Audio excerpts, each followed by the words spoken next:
Hello guys, my name is Behroz and welcome to my channel.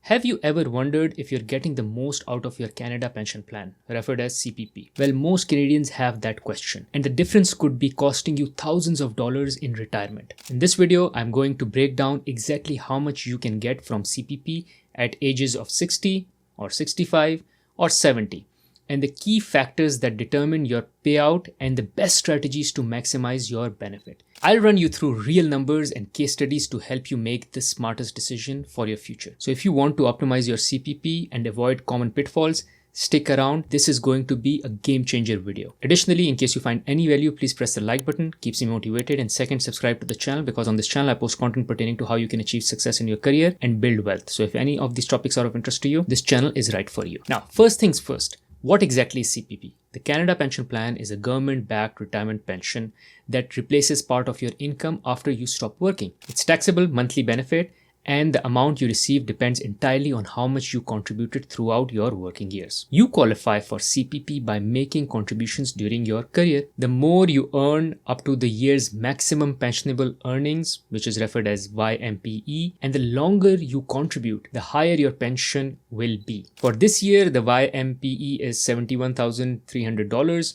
So to maximize your CPP, you need to contribute at or above this threshold for at least 39 years. So if you are earning $71,300 and above, then you're good, which means that you are maximizing your CPP contributions. Now let's talk about the big question. When should you start taking CPP? Should you grab it as early as 60, wait until the standard age of 65, or hold out until 70 for the biggest payout? So let's break it down in a way that makes sense. Now, taking CPP at 60. So you might be thinking about starting CPP early. Here is what you need to know. Your monthly payment takes a 36% hit compared to waiting until 65. This means if you were eligible for $1,400 per month at 65, you'd only get around $900 per month at 60. Now note, while the numbers are recent, I'm also rounding the numbers just to make it easy. It makes sense if you need the money now. Maybe you're retiring early, facing financial challenges, or simply want to access the funds sooner. Plus, health plays a big role as well. If you have health concerns and don't expect to live well into your 80s, starting early ensures you at least get something. But remember, taking CPP early means getting a smaller check for the rest of your life.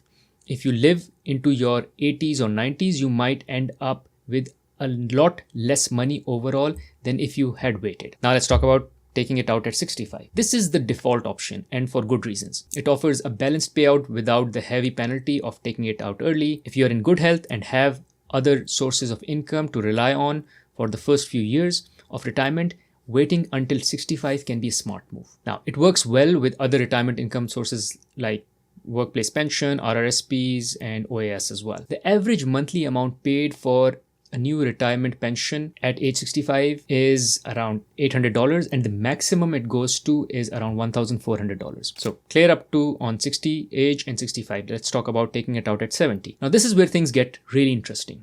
For every year you delay CPP past 65, your monthly payout increases by 8.4% per year, meaning if you wait until 70, you'll get 42% more than at 65. That means the maximum monthly payout at 70 is around $2,000, a huge jump compared to taking it out at 60. This is a great option if you are still working in your 60s and don't need the extra income right away. Or if you come from a family with a history of longevity, delaying CPP can lead to tens of thousands of dollars more over your lifetime. So what's the trade-off? Well, you have to live long enough to make the wait worth it. If you pass away in your early 70s, you would have been better off taking it earlier. Now let's get into the numbers, or rather let me just summarize the numbers that I've called out so you have a good idea of what is the maximum and what is the average you can expect. So at age 65, which is the standard age, the maximum monthly CPP payout is $1,400, but the average Canadian only gets $800. If you take CPP early at 60, your benefit drops by 36%, so the maximum is around $900 and the average payout is around $500. And if you wait until 70, your benefits increase by 42%, meaning the max jumps to $2,000 and the average payout is around $1,100. Now, this means that waiting until 70 gives you much larger monthly check. But we don't know whether it's always the best strategy or not, given it depends on the following three things. When do you need the money? Well, you need the money now.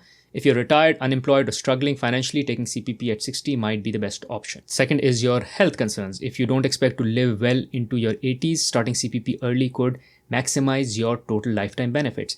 And thirdly, which is the most important one, which I didn't touch before, is if you have a lower tax rate now than later. If you expect your tax rate to increase later, then you rather take out the money now, because you don't want to take out the CPP during the years when your tax rate is high. So take it out during the years when your tax rate is low. Now, there is another common argument, which is why not take CPP at 60 and then invest it? So some people believe they can earn a higher return by taking CPP earlier, investing it through their TFSA, RRSP, or even unregistered accounts. But here's the problem. You need to consistently earn 10 to 15% per year on your investment just to match the guaranteed return from delaying CPP. And remember, CPP return is risk-free, it's guaranteed. Here, you have to play with the market risk. And if you invest at a realistic 5 to 6% rate, and the reason I use 5 to 6%, although S&P 500 rate is around 10%, but the reason I use a lower rate is because now you're old, you don't want to take a lot of risk, so you are more conservative with your investments. So your income in retirement at 5 to 6% rate will be $4,000 lower per year than if you had waited until 70. So while taking CPP early and investing can work, it requires significant investment risk and skill to outperform simply delaying your benefit. Now let's talk about what are the factors which affect the CPP payout other than the age that we've talked. Well, there are two essentially. One is your contribution history. The more years you contribute, the better. If you have gaps in employment or periods of low income, your benefits could be reduced. And second, your average earnings. Your CPP is based on your best 40 years of earnings. If you consistently earned at or above the YMPE, your payout will be fine and will be good. Now, there are certain ways to improve CPP payout even if you had lower earning years. One is the general dropout provision, which lets you exclude up to 17% of your lowest income years from the CPP calculation. Second is child rearing dropout, which allows parents who stayed home to take care of children under 7 to remove those low earning years from the calculation as well. And disability provisions, which can adjust your payout if you experienced periods of disability. You must want to still know what is the exact CPP that you should be expecting to receive, because I shared with you the average and the maximum. Well, here there are two ways of doing it. First, let's talk about the quick rule of thumb. The quick rule of thumb is that you can expect 1/3 of your income to be paid as pension. So let's say if you are earning today approximately $40,000, you can expect in CPP terms or in your pension to get around $13,000, which is 1/3 of $40,000. For more precise calculation, use the Government of Canada's retirement income calculator. This tool asks for details about your income history, your contributions, your expected retirement age. It takes about 30 minutes to complete the entire survey and the form, but it provides you a very tailored estimate based on your specific situation. Now, as I promised, let's quickly talk about what are the strategies you can make use of in order to maximize your CPP. One is work while receiving CPP. If you continue working while receiving CPP up to age 70, you keep contributing and earn a post-retirement benefit, which boosts your monthly income. Second is increase your income and contributions. Side hustles,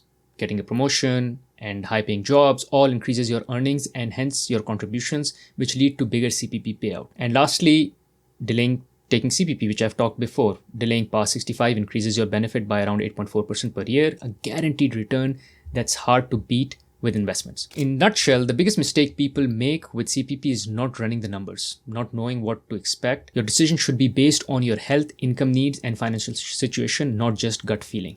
And here it is best to go with a financial planner. The financial planner I use, I will leave the link for that financial planner in the description of this video. I highly recommend you at least reach out to them and understand how they can help you in figuring out what is the best way for you to take out your CPP. Because at the end of the day, whether you take CPP at 60, 65 or 70, the key is integrating it into your overall retirement plan, considering your RRSPs, TFSAs, OAS, and other income sources. So it is best to get financial planners' help in order to make a comprehensive plan. Thank you for watching this video. Hopefully after watching this video, you will have better knowledge and understanding of when and what to expect from CPP payouts. Thank you.